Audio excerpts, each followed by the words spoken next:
Ok, boa tarde a todos. Eu confesso que depois dessa palestra eu estou me sentindo assim, um pouco dinossauro, né?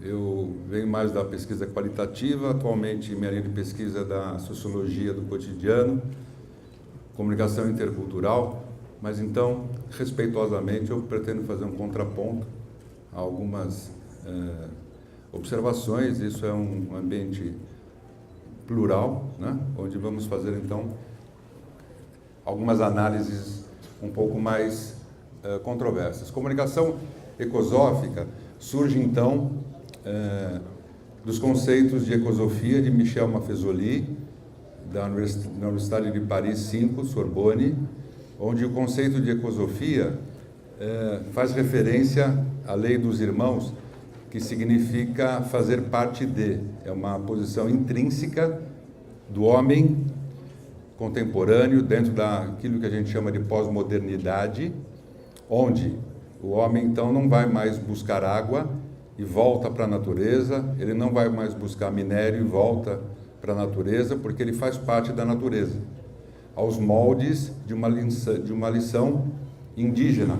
Eu costumo dizer que em algumas situações específicas, se um aluno passar um ano numa aldeia indígena, ele vai aprender muito mais do que aprenderia no MBA, porque as organizações hoje, então, igualmente buscam uma posição intrínseca, quer dizer, as organizações estão agora se vendo como um elemento da própria natureza e de forma intrínseca se preocupando com o entorno, ações sociais, ações de responsabilidades sociais, ações que divergem um pouco de tudo que foi feito até agora em relação à Revolução Industrial e tudo que da era mecanicista que a gente então tenta superar. Eu sou um defensor de que não existe globalização. Para mim existe uma mundialização do martelo, no sentido de que toda vez que alguém fala em globalização, a gente fala exatamente na mundialização da ferramenta, das telecomunicações, na mundialização dos transportes, mas sempre como um homem refém de tudo isso. Eu estava numa palestra há uns 20 dias atrás, e o outro palestrante, então, questionando com todo o direito, era uma discussão aberta, como vocês vão ter à tarde, ele me disse que tinha passado por várias favelas da África. Em todas as favelas da África que ele visitou, como pesquisador, eu tinha interesse em visitar as favelas da África, ele via pessoas ouvindo rock, com fone de ouvido, e muitos deles com laptops, nas favelas africanas. Então ele defendia isso como um processo efetivo de globalização. Aí eu fico me perguntando se ouvir rock em favela e morrer de tifo de manhã cedo é sinônimo de globalização. Estamos falando então de qual globalização? De qual processo de inclusão ou de exclusão? Então, comunicação ecosófica vai ao encontro de tentar compreender o que as organizações hoje tentam comunicar. E a grande dúvida é se isso é oportuno ou oportunista. Todos nós sabemos, os alunos aqui de administração conhecem o processo dos inputs, throughputs e outputs, onde a comunicação se dá de forma plena. A comunicação começa a ser construída dentro dos inputs. A partir do momento que eu compro matéria-prima reciclada ou que eu uso mão de obra escrava, que tudo isso é desenvolvido dentro das organizações, eu estou construindo um conceito de sustentabilidade que vai terminar nos outputs, nos 4 P's do marketing. O problema é que muitas organizações entendem, então, que basta usar uma figura cosmética nos outputs, nos 4 P's, e defendendo isso, então, como comunicação sustentável, né? O banco que se intitula no Brasil o banco mais sustentável do planeta é o banco que mais patrocina empresas que poluem. As calças jeans, que tem um conceito de exotismo, de cultura, é a marca de calça jeans que usa mão de obra escrava. Então, onde está a comunicação ecosófica ou a comunicação oportuna ou oportunista? As organizações precisam hoje, de forma desesperada, mostrar que se preocupam com o meio ambiente. mas quanto elas estão se preocupando de fato com o meio ambiente e quanto isso é por ilusão, uma produção de comunicação no nível dos outputs. Então essa é uma preocupação e a gente vai ver algumas coisinhas aqui sobre essa temática. Claro que não ia funcionar comigo, né? Porque... desculpa. Claro. Isso aí. Então, passando rapidamente pela Revolução Industrial, era da máquina, consumismo, segunda onda, modernidade, temos alguns ícones que representam, então, algo que a gente pretende esquecer. Quando eu falo que pretende esquecer, é porque é um processo. Então, quais são os ícones que representam, então, essa Revolução Industrial? Capitalismo excludente, que é quase redundância, água fria, fogo gelado, fogo quente, desculpa, água fria, fogo quente, coisas redundantes. Corinthians campeão, né? Coisas que você nem precisa complementar para que você tenha, então, a compreensão da palavra. Administração científica, de Frederick Taylor, todo mundo sabe o que aconteceu com a administração científica, ficou conhecido como época taylorista, fordista, foco em OIM, linhas de produção, o homem repetindo a mesma operação várias vezes, foco no produto, a frase célebre de Henry Ford. Qual é, pessoal, de comunicação? O consumidor pode comprar qualquer carro, desde que seja preto. Para eu ganhar, você tem que perder. Eu vendo destreza, que é um trabalho repetitivo. Eu vou ser um operário que vai se tornar um ser universal para servir o meu amo para todo sempre. Poder imposto, cuidado, você sabe com quem você está falando. Muito contato físico, verdades universais, dicotomia. Você é comunista ou você é capitalista? Você é de direita ou você é de esquerda? Qual é a melhor resposta para a minha pergunta? O aluno de graduação se atormenta porque nenhum professor de publicidade entra em acordo com outro professor de publicidade explicando para o coitadinho do aluno o que é merchandising. Então um fala uma coisa, outro fala outra, e aí quando a discussão vai para publicidade e propaganda é pior ainda, o professor fica aflito, o aluno fica aflito, porque vivemos ainda dentro de uma sociedade, numa academia formada por matilhas, né? Professores que precisam dar todas as respostas. E eu preciso rapidamente informar o aluno e definir o conceito. Então, pretendemos abandonar esse número, esse quadro, e tentar passar para a revolução digital, era da informação, consumerismo, terceira onda, pós-modernidade. Capitalismo social, eu acredito que a gente esteja com uma tendência de misturar o branco de Wall Street com o vermelho bolchevique. Então, tudo que acontece de cor-de-rosa na sua organização hoje é fruto, talvez, dessa mudança, participação nos lucros, plano de cargos e salários, preocupação com o entorno, patrocínio social. Será que isso não é uma mistura do branco que não deu certo? O branco de Wall Street explodiu. O vermelho bolchevique explodiu. Nós não estamos vivendo num processo cor-de-rosa intermediário, a sua organização não está ficando cor-de-rosa. Gestão participativa, toyotismo, o cliente resolve o que é bom para ele, foco no cliente, para eu ganhar você também tem que ganhar. Eu vendo proficiência, não vendo mais destreza, eu tenho um cérebro, tempo para criação, a máquina libera o meu cérebro para criação, parcerias, robotização, eliminação do emprego, da zona de conforto. Quem quiser ganhar hoje 50 mil reais por mês, não vai mais conseguir trabalhar com CLT, vai ter que ter participação nos lucros, vai ter que ter um contrato muito diferente do que foi feito até hoje. Organogramas horizontais, pouco contato físico, verdades individuais, a gente começa a remeter a tribos urbanas, a volta ao primitivismo, e a volta ao primitivo a gente vê até dentro da sua casa. Todos vocês têm em casa um sabonete com cheiro diferente, de uma planta da Amazônia, um shampoo com uma aplicação específica, né? Ou um creme para ruga que vem de fígado de canguru da Birmânia, né? Para eliminar a ruga. A gente está voltando ao primitivo porque a gente quer se conservar vivo e não morrer jamais. Hoje só morre quem quer. O ex-presidente de Israel, Ariel Sharon, morreu há 15 anos e está vivo, né? Porque o ser humano vai querer se perpetuar para sempre. Então, produtos verdes e muita ética. Se a gente for definir isso tudo, então, num processo chamado consumerismo, ele vai se contrapor ao consumismo, movimento que se contrapõe ao consumismo, tem como base a responsabilidade social, respeito ao consumidor, desenvolvimento da cidadania e ética. É maravilhoso, mas está só no papel. Então é um processo de ícones, leis de proteção ao consumidor. Hoje a gente já reclama muito mais, a sua mãe reclama, você reclama, o seu pai reclama um pouco menos que a sua mãe, mas sua mãe reclama bastante. Embalagens recicláveis, lixo seletivo. Agora não adianta ter lata de lixo seletivo se ninguém usa lata de lixo seletivo. Eliminação da persuasão midiática. Então a gente não aguenta mais ver aquelas embalagens de biscoito de chocolate, que você vê por fora, você vai pôr a mão na embalagem, parece que vai sujar a mão de chocolate. Quando você abre, a bolacha é mó chapada, não tem chocolate nenhum, então você é induzido ao erro. Ou aquele quisuco, onde está escrito na embalagem o delicioso sabor da fruta, aí põe um abacaxi desse tamanho, né?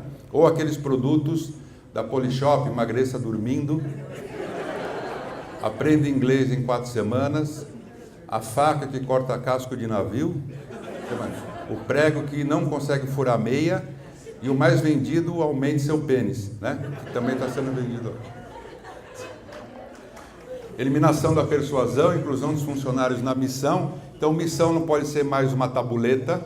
Eu fui visitar uma fábrica da Tetra Pak, aqui perto, acho que aqui perto, em Montemor, né? E a missão da Tetra Pak estava escrito em inglês dentro da fábrica, na cabeça de um operário, escrito em inglês dentro da própria fábrica. Entrega exata do que foi comprado. Todos vocês têm uma novela, né? Daria para entrar lá no lugar do Amor à Vida, né? Uma novela que conta uma história de alguma coisa que vocês compraram e não receberam, certo? Exatamente como vocês compraram. Inclusão do entorno. Eu não posso mais ter, sei lá, uma fábrica de pão industrial que fabrique 50 mil pães de forma por dia ao lado de uma favela e achar que isso não faz diferença nenhuma. Limite de tempo para telemarketing, que não funciona, acesso a cadeirantes, cadeira para obesos, garantias, trocas, saque, etc.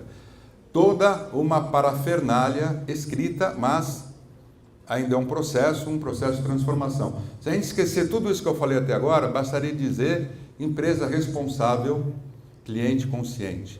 Agora, quem nasceu primeiro, o ovo ou a galinha? As empresas estão mais responsáveis ou os clientes mais conscientes? O que houve para que a gente comece, então, a pensar num processo novo, um processo consumerista?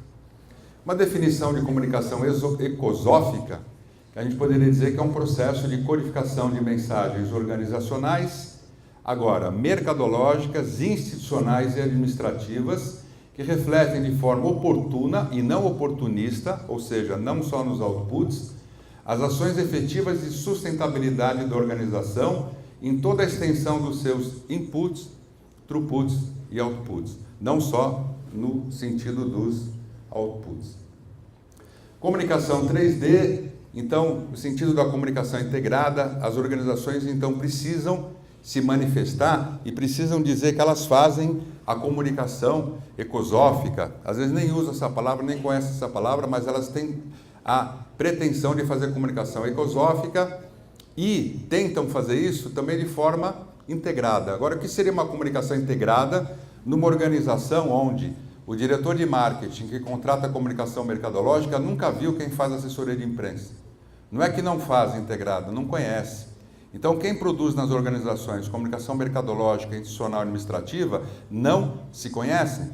O pessoal de comunicação hoje, que trabalha dentro das organizações, esse pessoal está alocado em RH. Grandes empresas ainda têm funcionários de comunicação como funcionários de RH, analistas de RH. E o que é um analista de RH? É um analista que faz comunicação interna. Por que tudo isso? Porque para 99,99% dos empresários, comunicação é uma área reativa, não tem verba própria. Quantos diretores de comunicação você conhece? Quantos gerentes de comunicação você conhece? Quantos deles têm verba própria? Então, aquela máxima de que o pessoal de comunicação faz evento, e a gente diz para eles quantas coxinhas eles vão colocar em cada evento, como devem ter feito aqui também, né? Quantos pães de queijo, mais ou menos pela quantidade de pessoas, acaba banalizando a ideia do que é um profissional de comunicação. Então, essa ideia de uma comunicação integrada é a utopia da utopia. Eu estava no aeroporto, encontrei um presidente que tinha 3 alunos no nosso curso de pós-graduação da USP, e ele falou que eu dou aula de comunicação integrada. Ele falou, mas professor, o senhor acredita mesmo que é possível a gente fazer comunicação integrada? Eu falei, claro que não. Aí ele tomou um susto. Eu falei, mas você não dá aula de comunicação integrada? Eu falei, mas enquanto um presidente de uma organização como a sua não acreditar, eu também não vou acreditar. Porque a comunicação integrada vem de cima para baixo, né? Então não é só uma questão filosófica. Aí a gente pede auxílio aqui ao Michel Maffezoli, que vai definir saturação. Processo quase químico que dá conta da desestruturação de um corpo e que é seguido pela reestruturação desse corpo com os mesmos elementos daquilo que foi desconstruído. Como a gente aplica isso, então, na nossa realidade? As organizações hoje, se a gente pudesse usar esse exemplo, não é um bom exemplo ainda antes do almoço, mas as organizações estão se nutrindo dos próprios excrementos. As organizações passaram todo o tempo produzindo excrementos, agredindo a natureza, não privilegiando nada que pudesse ter um cunho sustentável, e hoje usam a recolha, o recolhimento a coleta desses próprios dejetos como elemento de reafirmação da sua marca organizacional. É como alguém que ficasse a noite inteira, a noite inteira vomitando e de manhã comesse o seu próprio vômito, para se nutrir. É exatamente o que as organizações estão fazendo hoje. Estão voltando para o meio ambiente, consertando o meio ambiente como forma de ter uma marca organizacional recomposta. Dominação, saturação, decadência. A gente nasceu entendendo que piloto de avião fala inglês e que a gente fala inglês, tem que estudar inglês. Mas o que aconteceria se chegassem aqui 3 fábricas chinesas nesta cidade e colocasse o primeiro anúncio: procura-se professores, procura-se profissionais com conhecimento de mandarim. Todo mundo ia falar, será que vale a pena estudar mandarim? Aí a segunda fábrica chega, a terceira chega, daqui a pouquinho todo mundo aqui na cidade falando mandarim. E pode ser que daqui a 100 anos, piloto de avião fale mandarim e a gente vai estudar livros de marketing de autores como Tim Pin Lin, né, com o tema Marketing Yang Tang Bum, né? Porque a gente acostumou que tudo vem da nossa grande pátria-mãe norte-americana, certo? Mas não é assim. Globalização. Quem se assusta com o lado direito é porque passa a vida inteira só olhando o lado esquerdo, né? Então, que globalização é essa? Sem fazer crítica ao nosso ilustre e grande palestrante dessa manhã, eu fico imaginando assim, o que é alguém dormir com o celular numa favela, né? Eu durmo em cima de um travesseiro de lixo e ponho o celular embaixo, e quando eu acordo de manhã eu estou morto de tifo, né? Isso é globalização? Ou, mais uma vez, tudo isso é mundialização do martelo? A gente está falando sempre de ferramenta e nunca de ser humano. Toda vez que alguém vai falar de globalização, sempre insiste em falar da ferramenta. Alguns parecem que não entenderam que é um processo de saturação, que pressupõe um processo de metamorfose, e não conseguiram reagir a tempo. Segundo Edgar Morin, a todo o processo, então, de degradação, de saturação, existe necessariamente um processo de metamorfose ou degradação. Edgar Morin sequer considera a crise europeia como crise financeira. Ele chama aquilo tudo de crise moral. Quem conhece a ONU por dentro sabe a podridão e a imoralidade que existe dentro da organização, né, teoricamente mundial de proteção ao mundo. Outros não compreenderam e alguns estão surdos, né? Alguns estão gritando e alguns parece que não compreenderam, então, o processo de saturação, de dominação, etc. As organizações, então, tentam ultrapassar o limite da tolerância sem entender o que o cliente quer. Aqui tem uma passagem do fotógrafo tirando a fotografia de um índio, e o índio insiste em dizer que não é ele. Aí eu tiro a foto e o índio fala, não sou eu. Tira outra foto, não sou eu. Até que o fotógrafo, irritado, fala, mas índio, por que você está dizendo que não você é se eu estou mostrando que é você? Ele simplesmente responde, eu tenho perna. Gostaram? Foi boa essa, né? O que quer dizer eu tenho perna? Quer dizer, eu quero ser percebido como eu sou, não como uma organização pensa que eu sou. Eu quero ser conhecido na sua totalidade. Estão traduzindo aqui para o nosso palestrante? Ok? Ele gostou. Eu escrevi um artigo com esse título, levei 2 meses para explicar para minha esposa o título, mas ele acabei publicando, que é Pombos Urbanos Não Pousam em Árvores. Algum pombo pousa em árvore aqui? Vocês já viram aqui na cidade? É. Em árvore? É verdade. E em São Paulo a gente nunca viu pombo em árvore. O pombo sempre fica em fio, né? Em parapeito de janela, etc. Porque existem tribos diferentes, pessoas diferentes, se bem que muitos empresários acham que o mundo todo é igual. Então o mundo todo está homogêneo, todo mundo come McDonald's, todo mundo come espaguete e ninguém morre de AIDS. A publicidade é a primeira a contribuir para isso, né? Um mundo perfeito, onde as pessoas só riem, não tem problema. Família Doriana potencialmente difundida no mundo todo, certo? Lições portuguesas, aí os caras que vão nos ensinar a como lidar com isso, e remeteu até ao meu trabalho de pós-doutorado, que tem o título O Futuro 4 Horas Atrás. Porque a gente vai aprender, esse é um trabalho que eu publiquei lá em Paris, que o fuso horário Paris-Brasília é de 4 horas. Então, tudo que se fala lá é uma volta ao passado, aprendendo 4 horas atrás com os próprios indígenas. E aqui vem nossa primeira grande mentira. Nosso professor de História, lá no ginásio, nos contou a maior mentira depois do Papai Noel. Qual foi? Que o Brasil foi descoberto. Então, os índios estavam aqui absolutamente ansiosos por chegar a Pedro Álvares Cabral, porque eles queriam conhecer Lisboa, porque eles não aguentavam mais comer mandioca, e aí o Brasil foi invadido. O Brasil não foi descoberto, o Brasil foi invadido, né? E a gente aprende na escola que o Brasil foi descoberto, etc, etc. E esse pessoal é que vai nos ensinar a como lidar com essas questões ecológicas. A gente está transformando as nossas organizações em aldeias indígenas, completamente. Então, desconfiança, quem acredita no homem branco, e eles vão consertar aquilo que eles não quebraram. Por que eles vão consertar aquilo que eles não quebraram? Porque eles fazem parte da natureza. A natureza morre e eles morrem juntos. É diferente do homem branco. A natureza morre lá e eu fiquei aqui.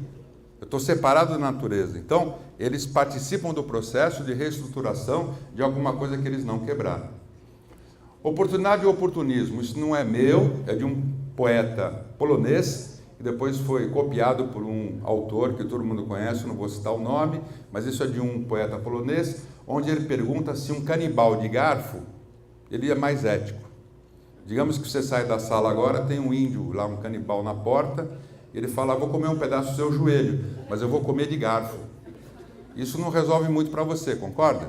E o que seria uma organização que nos seus inputs, nos seus throughputs, detona o meio ambiente, não preserva o meio ambiente, mas faz um discurso oportunista? Continuaria sendo um canibal de garfo. Um canibal falso que usa de um certo subterfúgio para conseguir comer um pedacinho do seu joelho.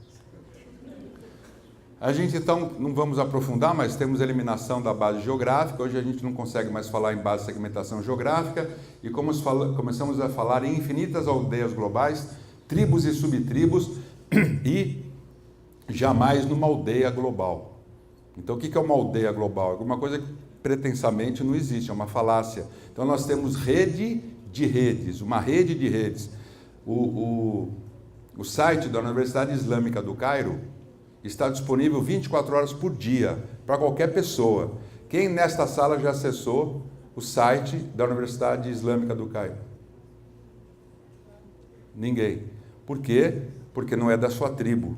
Então, quando a gente fala na homogeneização do mundo, estamos de novo falando na disponibilização da tecnologia. Agora, sequer talvez haja comunicação. Informação é uma coisa, comunicação é outra. Eu posso ter milhares de informação que não se transforma em comunicação nunca. Comunicação, pela essência da palavra, é a possibilidade de tornar comum, pelo processo de decodificação. Informação não é comunicação. Será que a gente tem comunicação no mundo ou excesso de informação? E ainda assim, um excesso de informação rasa. Quando a gente sai abraçando todo mundo, o mundo inteiro, a gente sai daqui da sala agora, todo mundo se abraça. Quem que eu estou abraçando? Eu não sei quem eu estou abraçando. Isso é muito superficial, né? E aí, quase terminando, a gente começa a trabalhar os conceitos, então, de comunicação intercultural com duas vertentes. Isso vai para o marketing, com marketing internacional global ou multilocal. Estamos falando em taxa de transferência do mix de marketing, do composto mercadológico. Então, eu posso ter produtos que têm que ser essencialmente globais, tipo Chivas Regal, Chanel, Coca-Cola, McDonald's. Tem uma alta taxa de transferência dos 4Ps.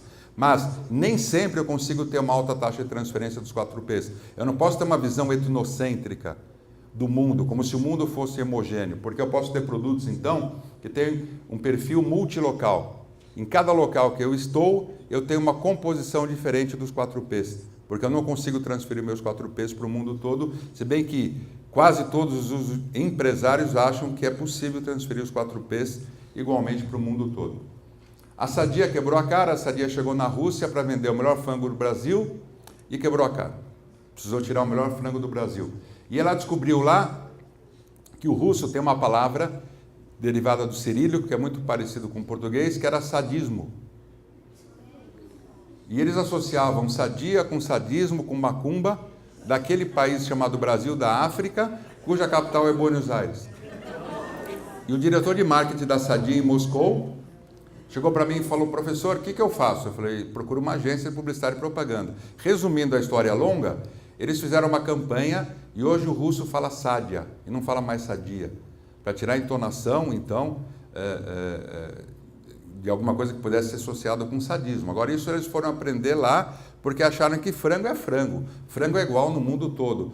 Maurício de Souza também aprendeu que na Arábia Saudita a Mônica não pode bater no Cebolinha. Muito menos todo dia, né? Como é que um homem árabe vai apanhar da mulher todos os dias, certo? Ainda na Arábia Saudita, a Sadia teve a ideia genial de chegar para a mulher árabe e falar: mulher árabe, acabaram os seus problemas, agora tem nuggets. E ela: o que é nuggets? Nuggets é frango com valor agregado. A senhora não precisa mais matar o frango, não precisa tirar a pena do frango, não precisa cozinhar o frango, a senhora está livre da cozinha. E ela: livre para quê? Eu não posso sair na rua, eu tenho que botar véu, eu tenho que botar burca, eu odeio a Sadia. Vocês tiraram a única coisa que sobrou. Na Rússia, a propaganda de absorvente, tudo vermelho. Como é absorvente no Brasil? Sempre livre, azulzinho, verdinho, pode andar a cavalo, pode andar na piscina, pode tudo, né? Na Rússia é tudo vermelho, porque a cor vermelha lá tem uma outra conotação. A cor vermelha lá não significa a mulher está impura, a mulher está mulher. É uma coisa orgânica e fizeram essa campanha que vendeu milhões de absorventes usando a temática vermelha em toda a campanha. O professor Galindo vai sortear um livro dele para quem acertar o que significa essa charge. Tem 1 minuto. Muito bem, acabou o minuto, então. Nós temos ali um pinguim. Ok. Nós temos um pinguim, certo? Então, temos um coelho. Coelho é um bicho burro ou esperto? Esperto. Coelho tem orelha, bonitinho. Coelho está de mochila, então ele acabou de chegar, certo? E ele põe uma máscara de pinguim. O que coelho come na terra dele? Cenoura, mas para vender cenoura para pinguim, ele põe chocolate na ponta da cenoura, certo? E ainda traz um manual. Pode ser, mas ninguém acertou? Tá bom, fazer outra pergunta. Obrigado. E aí, para poder vender cenoura para pinguim, ele ainda traz um manual de orientação de como comer cenoura, né? Para um pinguinzinho que é o quê, na verdade? Um consumidor ingênuo, pós-período comunista, que foi então assediado por N publicitários, marqueteiros, que chegaram lá para vender o que eles vendiam no seu próprio país, né? É a charge aqui a gente poderia dar um nome para essa charge, o processo de imbecilização de pinguins, que dá para usar em várias partes do mundo. E aqui alguns exemplos, pessoal. É possível fazer ao contrário. Então eu tenho extensão de produto e comunicação, por exemplo, uma campanha da Gillette no mundo todo, onde ela usou a mesma comunicação e o mesmo produto. Outra possibilidade, o mesmo produto agora com comunicação diferente.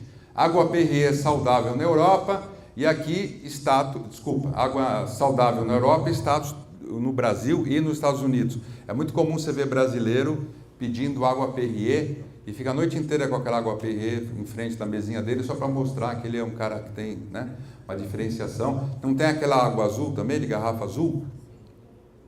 E é de gelo dos Alpes. Imagina um cara põe água no copo e sai o dente de um alpinista assim, de repente. Guaraná Antártica, refrigerante no Brasil e energético na Espanha, até com uma campanha preconceituosa na Espanha. Será que é El Guaraná? A campanha remetia a que sentido temático? Brasileiro é ferrado, excluído, pobre, não tem alegria nenhuma, mas vive sorrindo. Será que é o Guaraná que faz ele ficar assim? Bicicleta, lazer no Brasil e ferramenta de trabalho na China, então. Extensão de produto, a mesma bicicleta, mas com comunicação diferente.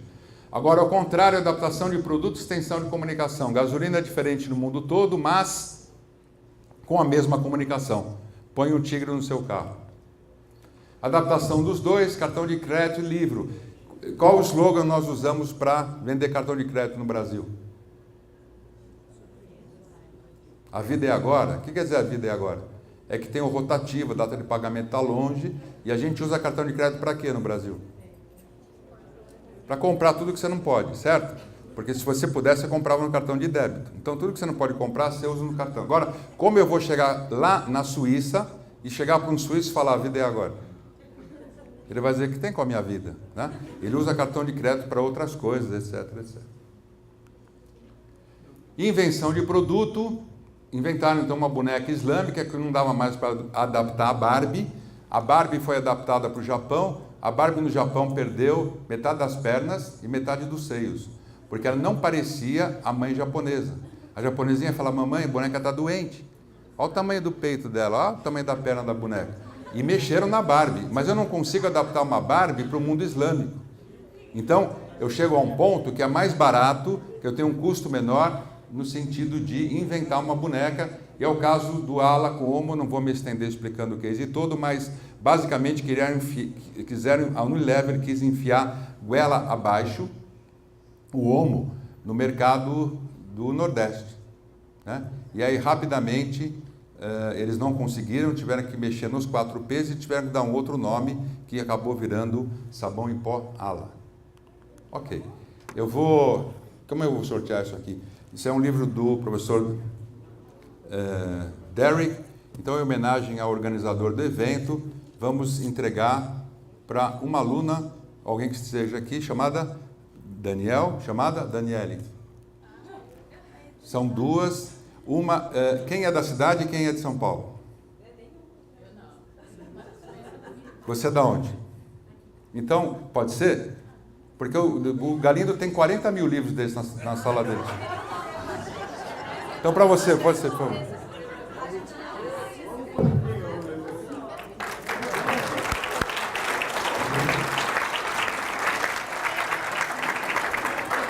Vai pegar autógrafo com ele. Tchau, pessoal. Obrigado. Tchau.